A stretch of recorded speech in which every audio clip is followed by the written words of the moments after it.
Welcome to Quezon City, Diwata, Parisan. Good morning guys. Grabe, 2 oras ako sa Grab kanina dahil medyo malayo ito. Nandito tayo ngayon sa Quezon City and we're gonna go ahead and try the new Diwata dito sa Quezon City. Nag-open lang sila kailan lang. To be honest with you guys, I just got back from Thailand for my short trip and this is my second to the last day before I fly back to the States. So ang sabi ko, nako, mamimiss ko ang Paris ni Diwata. Kaya itatry natin ngayon, i-check natin ang mga food dito sa Quezon City branch. Titikman natin yan, compare natin kung pareho lang ba yung nasa Pasay at saka dito. Siyempre, parang hindi ko alam kung kailan uli ako babalik dito. So we're gonna try it out para ma-experience nyo din ang Paris dito sa Quezon City branch ni Diwata. Sa lahat ng mga supporters ni Diwata, para po sa inyo ito at sa lahat ng mga bashers ni Diwata. Nako, panoorin nyo ito at may sasabihin ako sa inyo mamaya. Nakapunta na ba kayo dito sa Quezon City na branch na Parisan ni Diwata? Naku, pagpasok ko pa lang, impressed na agad ako sa lugar dahil napakalinis at organized na. Mas organized na. Ayan yung menu nila. May Diwata Paris, fried and grilled, saka special. Okay, yung nila ate, fried chicken pala. Isa, tsaka yung may rice. Ano pa yung yung kasama na lahat? Para matry natin. Yung chicken ni Diwata, tsaka yung Paris, syempre, di ba? Ayan ha, yan chicken na siya, naka-glass. Wala nang langaw sa mga concern na medyo hindi sanitized. Napaka-organized na dito sa Quezon City branch. So you get to taste all the good from Diwata. Now, di kayo nangangamba kung malinis ba or what. Hi! There's the crew as friendly as sa Pasay. Hello po! Hi! Ayan. Look at my chicken, tsaka Pares. Ayan sina Kuya. Hi, Kuya! Pwede may interview naman? Hello sir, good morning. Ako po si Ryan. Si Kuya Ryan. Ayan. Sige Kuya, ano mo naman sa Yes po, ang ating other menu, meron po tayo dito classic traditional. Ito po ay sweet and sour. Ang nasa dito. Masarap po yan. Yes po sir. At meron din po tayo dito what they call gyudon. Yan po ang gyudon sir. Kung makikita nyo para siyang beef tapa lang. Pero ito yung parang nabaligtaran ng beef tapa kasi siya, sinabawan siya. Isang palambon po siya ni Sotigas. Okay po. At saka meron din tayo dito isa sa pinakamasarap. Medyo maanghang pero appetizer yan, sir. Yan ang kinamatisan. Yan ay appetizer. Kaya mapaparami ka ng kain dito. Okay. Yan kaya tawag na kinamatisan. Kinamatisan. Okay po. Diwata overload! Okay, hi! Mailin na kayo dito Okay. At saka dito naman, ito talaga yung pinaka-specialty ni Madam Diwata, ang Overload Pares. Meron pa tayong gravy, sir, para sa chicken. Ayan. So, nakaka-proud naman si Diwata. Nag-extend po yung Pares niya. Ayan punta tayo sa gilid para makapag-vlog tayo dito. Saan yung soft drinks? Doon yata. Lahat may drinks? Oy, napasobra yung ko, soda ko. 3 po yung nabili na drinks. Di tatlong drinks. Akala ko isa lang. Ayan. May straw ka, Kuya. Ay, okay na yan. Okay na yan. Hindi, okay lang yan. Hindi mo tayo maarte. Ayan, 3. Ayan, siguro pamigyan na lang iba. Ito yung hotdog. Ayan. Pakita natin kay ate. Ate, bakit ito wala sa Pasay? Sir, po yan? Bali, first price po ng yan sa hotdog po. Bago to. Yes. Bago, special. Sige, kunin ko na to. Ayan, thank you. Especially Diwata. Go ahead and try their Seek and Joy ni Diwata. Ito yun. This time, we're trying the crispy chicken. Kasi dati, nung nasa Pasay tayo, na-try natin yung, tawag doon, yung barbecue. Inasal. So, first time kong itatry yung crispy nila. Kasi yung inasal, masarap din siya. At that time, hindi pa kasi ready yung nila. Chicken tayo mismo. Itatry na natin to for the first time. Ayan. Sa itsura pa lang, alam mo na, crispy. Kasi hawak ko pa lang, naririnig ko na yung crisp. Hindi ko alam kung naririnig niya sa microphone. So, try natin to. Meron din sila dito na gravy. Ayusin ko muna yung shades ko. Salamat pala sa lahat na nanood ng vlog from the Pasay branch. Thank you so much. Hindi ko po akalain yung suporta at mga fans ni Diwata na natin to. Salamat po. At sa mga bashers, sa mga negative comments na maraming nasabi, may sasabihin ako mamaya. Pero syempre, watch muna tayo para makatikim naman kayo na Seek and Joy ni Diwata. Ayan, ito na yung soup. Nakuha na ni Kuya. Hindi ko alam kung bakit dalawa yung soup. Baka magkaiba po ito. Ah, sisig pala yung isa. Sisig. Sisig soup. Okay. Try natin ang crispy. Ang Seek and Joy.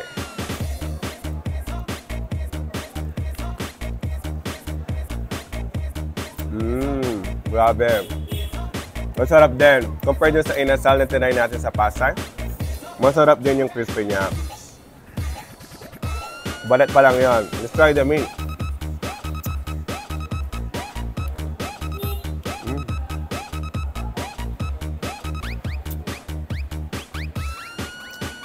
Masarap talaga siya. Alam mo yung... Nguyain ko muna to. Di ba marami na mga food stall, mga franchise na Jollibee everywhere.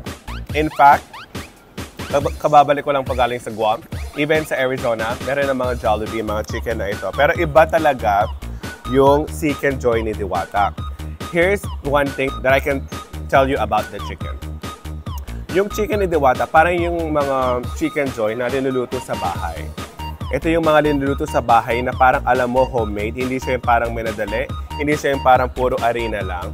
Masarap talaga kasi siya, kaya binabalikan siya ng mga tao. Naalala ko yung chicken na kinalakihan ko sa mama ko. Yun yung naalala ko sa chicken. Sa chicken pala ni Diwata. Ang laki ng chicken na parang ito lang kung talagang gutom na gutom ka. Enough na to. Pero siyempre, since last day na natin dito sa Manila, or second to the last day, tinry ko na lahat para hindi natin ma-miss yung ano. Siyempre, hindi ko alam kung kailan ulit ako babalik dito. So, itry na natin lahat para talaga masatisfy na ako. Dahil kanina lang sa plane, pabalik dito from Thailand, iniisip ko na to. Sabi ko, iba-vlog ko pa ba kaya yung Quezon City? Kasi it's so far from the condo. It's about an hour and a half away. Tapos kanina, ang traffic pa sa Grab. But it's okay. It's worth it para sa Paris ni Diwata. Para sa inyo, siyempre. Tsaka support ako na rin to kay Diwata. Dahil sa totoo lang, sa mga nag-support, sa mga nagsabi ng mga positive comments sa inyo, I'm also proud of Diwata. Hindi po ito para sa views. Proud ako sa mga ganito na alam niyo na talagang self-made na maraming pinagdaanan. Alam niyo naman po yung history ni Diwata. Maraming pinagdaanan, tumira sa ilalim ng tulay. Ang ganda ng background niya. Pero nagsikap siya, nagbunga yung pinagsikapan niya. So, syempre, di ba, kahit naman hindi to ganun ka-social na restaurant or di ka pumunta sa iba-ibang mga hotel, nasa food naman yan, nasa sarap naman yan. Pero siyempre nakaka-proud dahil naging successful po si Diwata. Kaya para sa akin, kailangan talagang suportahan. Tsaka hindi rin ako nagtataka kung bakit nag-viral siya. Kasi ganun talaga yan, parang dapat positive lang tayo. Sa mga basher naman, grabe yung mga pinagsasabi niyo sa YouTube at saka sa Facebook. Nagtataka pa rin ako kung bakit ito real talk sa mga basher. Subo ko lang to. Alam mo, mas masarap to kapag umuulan. Kung umuulan, nako, this is the perfect soup. Naririnig niyo ba yung ano, yung crispy pa rin yung ano niya, oh, yung meat.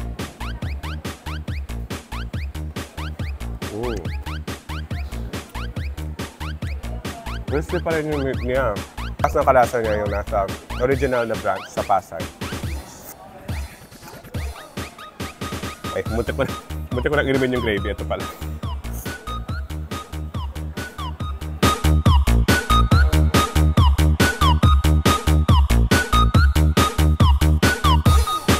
Busog na ako, pero todo ko na to. Kakainin natin lahat para talaga matikman natin lahat. Ito naman yung soup na pasensya na po kayo, nagsasalita ako habang kumakain. Kasi gusto ko talagang masabi sa inyo yung lasa talaga ng food. Ito yung sisig. Sisig yata ito na soup. Parang bago to.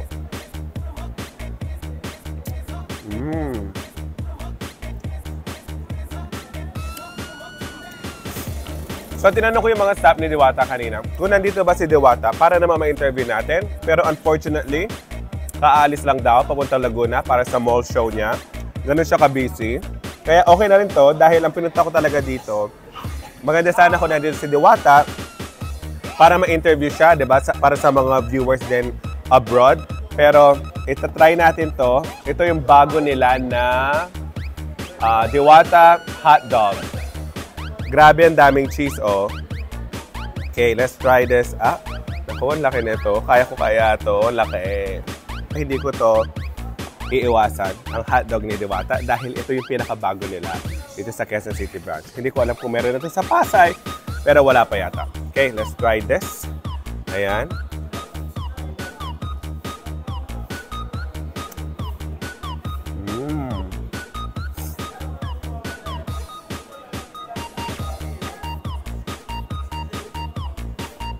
Ang soft ng bread.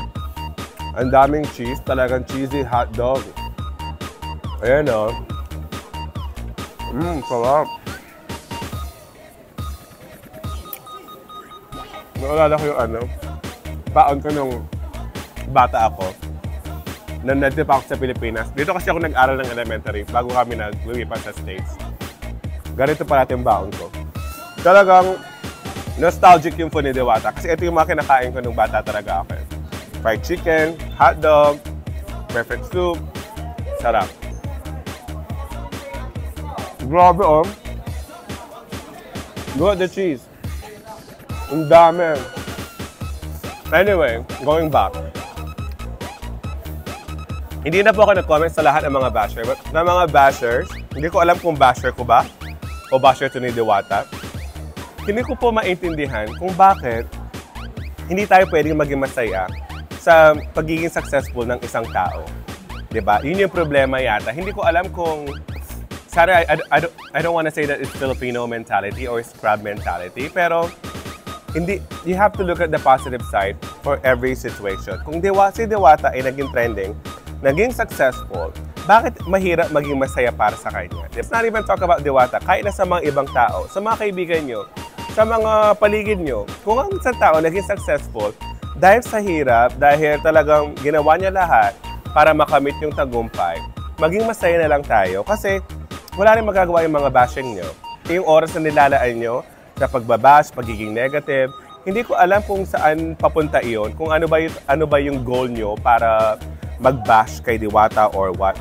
Kasi kung ano man yung sinasabi ko dito rin, sa mga basher ko naman, kung ano po yung sinasabi ko dito, ayun po talaga ang nararamdaman ko. Hindi po dahil ito na isatisfy kayo, yung mga audience, ito po talaga ang panlasa ko. Ito po talaga. Okay? I grew up in the States, but Filipino at heart. So ito yung mga pagkain na gusto ko talaga. At saka nasasarapan po talaga ako. Kahit na mukhang social yung mga Facebook o yung mga ibang vlog, ito po talaga ako. Pinoy at heart, at ito po talaga ang gusto kong pagkain. Tsaka itigil na po natin yung mga bashing dyan. Kahit kanino pang vloggers ang pinapanood nyo, wala pong kapupuntahan, maging masaya na lang po tayo para sa ikauunlad ng ating bansa, di ba? I-try nyo na lang po ang hotdog ni Diwata.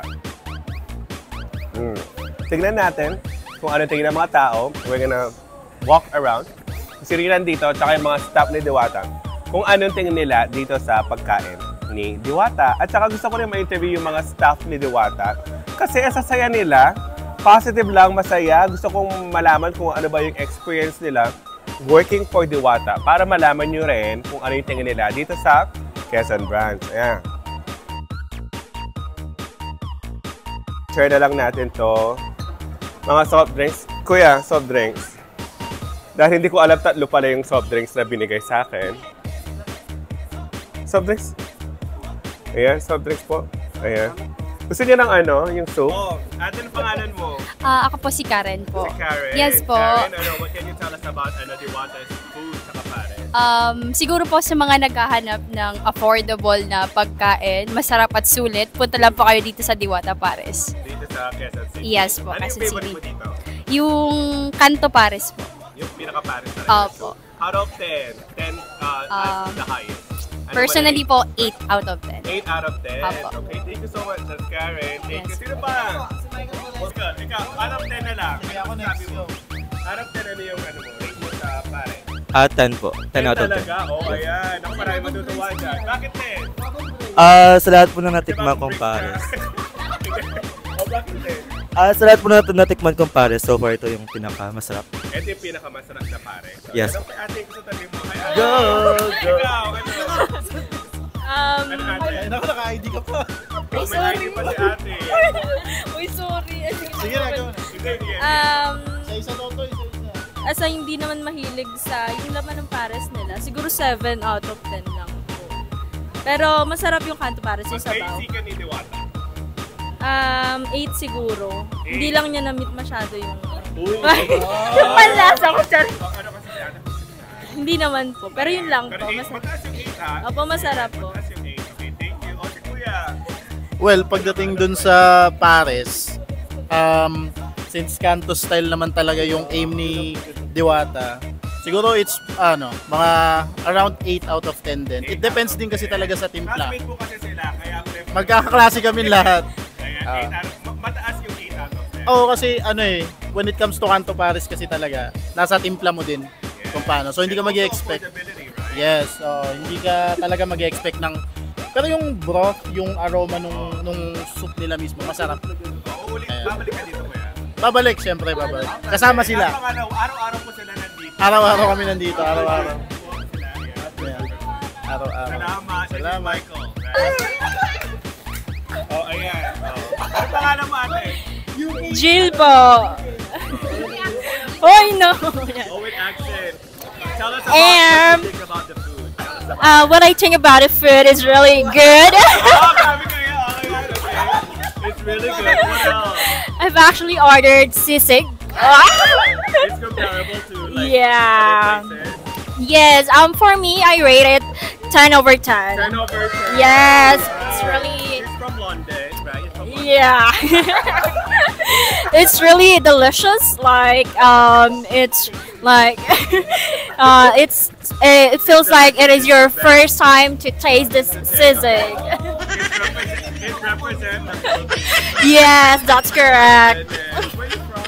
I came from United Kingdom, UK.